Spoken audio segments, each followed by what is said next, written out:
서울 서초구 서희초등학교 교사가 극단적인 선택을 한 것을 계기로 불거진 교권 추락 논란, 전 사회가 들끓고 있습니다.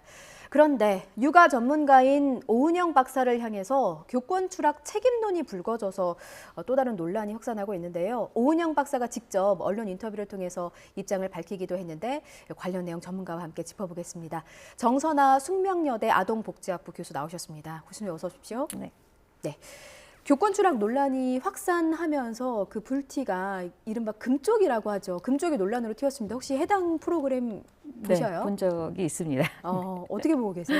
네, 그 프로그램의 취지는 아마도 아이들을 체벌하지 말고 훈육하여라라고 하는 거였을 텐데 예. 그 훈육하는 것이 체벌이 사실은 굉장히 오랫동안 우리나라에 인정되어 왔었기 때문에 부모님들이 체벌하지 않고 훈육하는 법을 잘 모르니까 아마 그 솔루션을 많이 제공해 주셨던 것 같아요. 근데 이제 이것 때문에 교권이 추락되었다라고 보기는 되게 어렵고 다만 이제 이게 아동학대법하고 관련이 있을 겁니다. 예. 그러니까 부모님들이 선생님이 우리 아이에게 적절하지 않았다, 아동학대가 의심된다라고 신고되는 순간에 교사들은 사실 아무것도 할 게 없고 자기를 보호할 수가 없는 거예요. 예. 거기에다가 그런 의심에 휘말려 들지 않으려면 교육권을 제대로 행사할 수가 없게 되는 거죠. 그리고 결국 스스로 내가 정말 교사인가, 내가 교육하는 사람인가라고 하는 자괴감까지 그리고 그것이 이 경우까지도 이어지지 않았을까라고 추측은 해볼 수 있는 것 같습니다. 예. 그러니까 교수님 말씀에 따르면 이제 일각에서 제기하고 있는 그 프로그램으로 인해서 훈련된 어떤 대표적인 훈육법이라고 해야 될까요? 때리지 말고 말로 훈육해서 가르쳐야 한다라는 기조가 교권 추락의 책임으로 연결되기까지는 조금 연관성이 좀 떨어진다. 네, 이런 말씀이셨던 것 같아요. 정신과 전문의 서천석 박사께서 해당 프로그램을 또 글로 지적을 했습니다. 지금은 삭제된 글이기는 합니다만 그 글 내용을 잠시 말씀드리면 몇 차례 상담과 훈육만으로 문제 행동이 교정되는 것처럼 프로그램이 그런 환상을 만들어낸다라는 지적입니다. 이 지적은 어떻게 보셨어요? 네, 그 일리가 있다고 저는 생각을 하는 게 예. 어쩔 수 없이 프로그램의 특성상 짧은 시간에 뭔가 결과를 보여줘야 되니까 마치 상담이나 훈육에 이제 말로 이렇게 아이들을 지도했을 수 있을 것처럼 보이지만 예. 사실은 시간이 꽤 많이 걸리는 아이들이 있을 겁니다. 그러니까 서 박사님 말씀도 굉장히 일리가 있고 예. 그런 아이들은 오히려 좀 더 전문가적인 처치가 필요한 경우도 더 있을 거라고 보여집니다. 이제 다만 그냥 간단한 단순한 이 훈육만으로 이게 지도가 된다라고 하는 그 만병통치식의 프로그램의 특성은 조금 개선될 필요가 있지 않겠나라고 하는 생각은 듭니다. 사실 현장에서 전문가가 이렇게 그 치료하는 훈육법에는 여러 가지 방법이 있을 거예요. 그러니까 프로그램에서 주로 나오는 아이의 마음을 물어보고 들여다보고 원인을 찾아서 해결책을 제시하고 이런 방법 외에도 사실은 다른 훈육법이 있는데 그 해당 프로그램에서 이제 방송 프로그램의 특성상 여러 가지 편집도 있을 것 같고 또 혹은 일부분에 대해서 좀 과장된 표현도 있을 것 같고라는 부분에 대해서 지적을 하신 거다라고 보셨습니다. 그런데 이제 불티가 이제 오은영 박사의 훈육법으로 튀면서 논란이 좀 불거졌고 오은영 박사도 일부 언론 인터뷰를 통해서 좀 입장을 발표했더라고요. 오냐오냐 키우라는 게 아니었다. 육아 방향에 대해서 얘기하는 프로그램이고 또 일부 약물 치료나 입원 치료가 필요한 경우 적절한 치료법을 안내하기도 한다라고 해명을 했습니다. 그러면서 훈육과 체벌은 구별이 돼야 한다 이렇게 좀 강조를 했는데 이 부분에 대해서는 어떤 입장이십니까? 네, 그 부분에 대해서는 오 박사님 의견을 제가 전적으로 동의를 하고 우리가 훈육을 한다라는 건 아이들이 스스로 자기의 잘못을 판단하고 그리고 자기 행동을 개선해 나갈 수 있는 힘을 길러주는 것이 훈육이지 성인이 일방적으로 지시하면서 가르치고 그것이 이제 더 나아가서 체벌로까지 가서 그 아이가 그 행동을 금지 안 하게 될 것이다라고 하는 거는 약간의 문제가 있죠. 그래서 우리가 체벌과 훈육은 분명히 구별해야 되고 체벌은 벌의 종류이지 훈육의 종류가 되지 않습니다. 그래서 체벌은 하지 않아야 하는 것이 맞는 것 같은데 이제 어려움 있는 아이들은 사실 교사가 지도할 수 있는 한도 안에 없는 아이들도 있을 거라고요. 그런 경우에는 전문가의 도움을 분명히 받아야 한다라는 점이 이번 사태의 사실은 중요한 부분이라고 생각을 합니다. 예, 이런 지적도 있었어요. 그러니까 그 해당 프로그램에서는 사실상 1대1 케어잖아요. 근데 이제 교실에서 교사가 학생들을 대하다 보면 사실상 1대1이 될 수가 없고 선생님 한 분당 적게는 수명에서 수십 명의 학생들을 대해야 하는데 이 그 훈육 방법이 좀 달라야 할 필요성도 있다. 너무 훈육 방법을 일관화하는 것도 문제가 있다라는 지적도 있더라고요. 일단 뭐 교사 대 학생 비율이 조금 더 낮춰져야 되는 것도 사실은 우리가 또 한번 살펴볼 부분이고요. 예. 그리고 이 그 교실에서 교사가 모든 걸 책임져야 한다라는 것도 사실은 약간의 오해가 있는 것 같습니다. 그러니까 우리가 국가가 양육을 책임지고 아이들을 책임지겠다고 하는 그 선언을 오랫동안 해왔지 않습니까? 예. 그러다 보니까 부모님들이 그러면 너희가 다 책임지는 거지라는 생각을 또 하시는 것도 있는 것 같아요. 그래서 우리가 함께 교육해야 한다. 이 한 아이가 어떻게 성장해야 되는지는 선생님도 다 알 수가 없고 예. 가정에서의 정보가 또 필요하고 또 협력하여서 이 아이를 어떻게 도와서 잘 성장하도록 하게 할 것인가라고 하는 협의체가 지금은 필요한 상황이고 또 학부모의 그 교육의 책임에 대한 것도 조금은 강조될 필요가 있는 시점이라는 생각은 좀 하고 있습니다. 학부모의 책임이요. 그러다 보니까 이제 그 교수님의 말씀처럼 교육 현장에서 벌어지는 문제와 관련해 진짜 금쪽이는 아이가 아니라 일부 그 악성 민원을 제기하는 이른바 진상 학부모가 진짜 금쪽이다 이런 말도 있더라고요. 그래서 실제 그 교사 설문을 보면 학생보다 학부모의 갑질로 힘들다 이런 교사분들의 대답도 좀 많아서요. 원인은 어디 있다고 보십니까?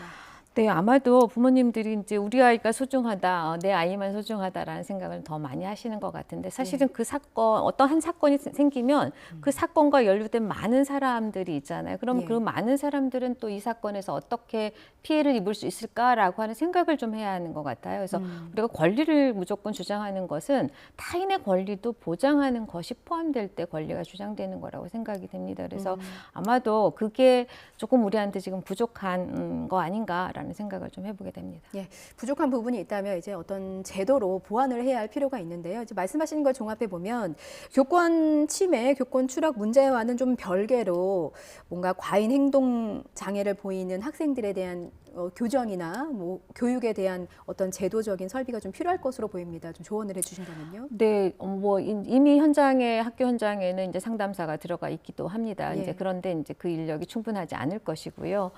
우리가 어떤 아이가 가지고 있는 문제를 정말 여러 사람의 손길이 필요한 것 같아요. 어떤 경우는 사회복지사도 필요할 것이고 상담사도 필요할 것이고 그래서 학교 현장이 조금은 여러 사람이 그 아이를 도울 수 있는 인력들이 좀 마련되는 거 그런 제도가 보완되는 것도 필요하지 않겠나라는 생각이 들고 또 다른 한 가지는 선생님들의 교권, 그러니까 결국은 교육권을 행사하기를 주저하게 되는 거는 선생님들이 두렵잖아요. 자기가 보호받지 않는 것에 대한.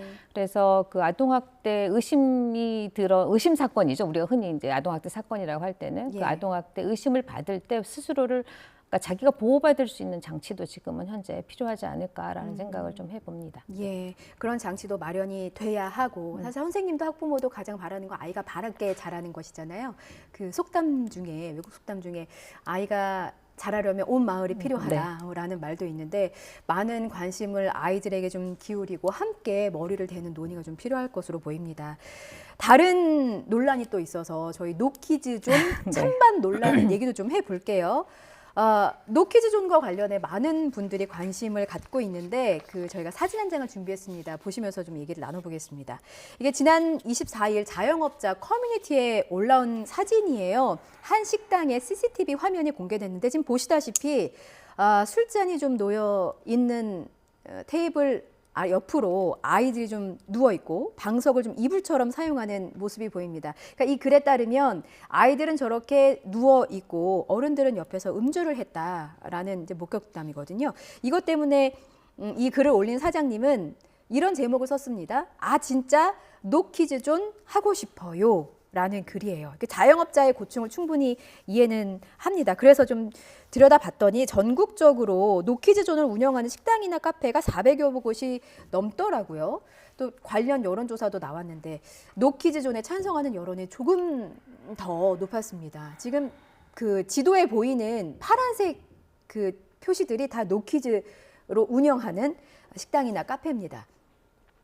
지금 노키즈존과 관련한 여론조사 결과도 보셨는데 교수님께서는 이 노키즈존 논란을 어떻게 보고 계시는지 궁금해요. 그냥 좀 안타깝다라고 생각이 들어요. 그리고 저 사업주분의 마음도 너무나 이해가 되고, 이거는 또 아까 또 말씀을 좀 잠깐 드린 것과 마찬가지로 이 부모님들이 우리 아이가, 그러니까 이게 이제 결국 소비자의 권리인 것 같아요. 내가 내 돈 주고 내가 사는 일인데 왜 이걸 음식값과 뭐 술값을 지불했으니까 내가 뭐 내 마음대로 할 수 있지 않겠느냐 하지만 사실은 또 다른 소비자가 그 옆에 있는 거잖아요. 그렇죠. 그러면 그 소비자의 권리를 우리가 배려해야 되는 거죠. 그렇다고 하면 눈살 찌푸릴 수 있는 행위는 적절하게 아이를 훈육했어야 하고 훈육해야 합니다. 그래야 우리가 함께 살 수 있는 세상이 되는 것 같아요. 저렇게 되면 누가 아이들을 키우고 싶을까 이런 생각이 좀 듭니다. 예, 네. 저도 좀 공감합니다. 사실 아이의 문제보다 부모가 먼저 나서서 해결해야 한다라는 의견을 주셨어요. 노키즈존과 관련해서 국가인권위원회가 이거는 그 아동 차별이다 이렇게 규정도 했다면서요? 네, 차별이죠. 예. 아이들이 들어갈 수 없는 곳이 있다라는 건 차별이고 또 성인도 마찬가지인 것 같아요. 뭐 저도 좀 나이가 들다 보니까 어떤 곳에 가면 좀 불편한 시선을 받을 때가 있거든요. 교수님도 그런 시선 받으세요? 네.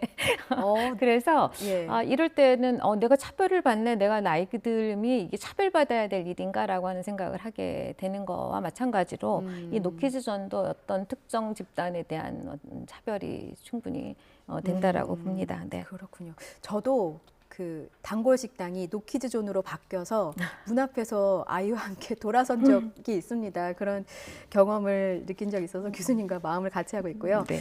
한 외신 보도도 또 화제가 됐습니다. 우리나라의 그 실태를 보고요.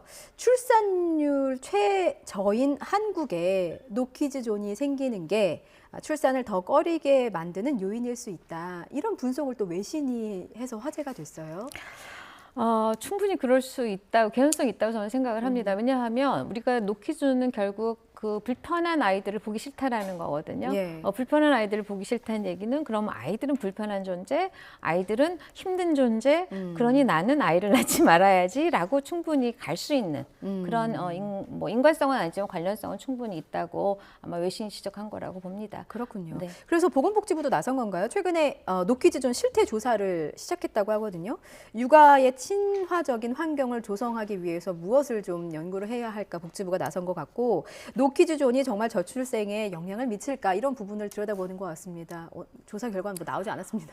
어떻게 예상하시나요? 글쎄요, 전혀 관련이 없다고 볼 수는 없지만 아마도 관련이 있을 겁니다. 결국 우리가 아이를 낳지 않는 건 아이에 대한 인식이거든요. 아이가 어떤 존재인가, 아이는 정말 소중하고 우리의 미래를 책임질 수 있는 우리가 함께 살아가야 될 존재라고 하는 인식에서 우리가 아이를 낳게 될 텐데 그런 인식이 없다는 것이 결국 이제 노키즈존이겠죠. 예. 그래서 노키즈존은 분명히 저출산과 관련이 있기 때문에 이 대책으로서 노키즈존을 좀 설치에 대해서 다시 한번 좀 생각을 해봐야 할 것 같은데 이제 또 다시 문제는 이제 결국 우리가 부모에게 아이를 어떻게 키울 것인가, 이 다른 사람과 함께 자라도록 훈육할 필요가 있다라는 것이 또 결론으로 다 가게 되는 것 같습니다. 예. 지금 저희가 노키즈존만 얘기했는데 사실 그 노키즈존만 있는 건 아니에요. 뭐 노시니어존도 있고 뭐 일각에서는 노중이존이라고 해서 지금 한창 질풍노도의 시기 중이들을 좀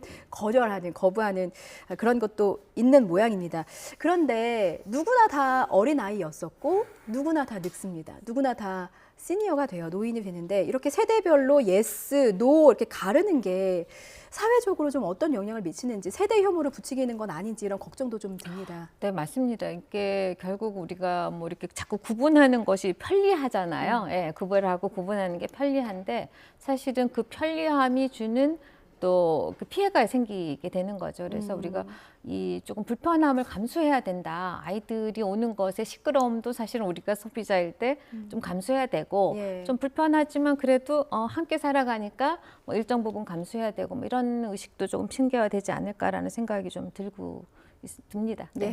참 필요한 사회를 살고 있다라는 생각이 들어요. 서로 존중하고 이해하면은 좀 해결될 일도 너무 서로 경계하니까 피곤함만 가중되는 사회가 아닐까. 조금 더 서로를 이해하는 사회가 됐으면 좋겠습니다. 지금까지 정선아 숙명여대 아동복지학부 교수였습니다. 말씀 잘 들었습니다.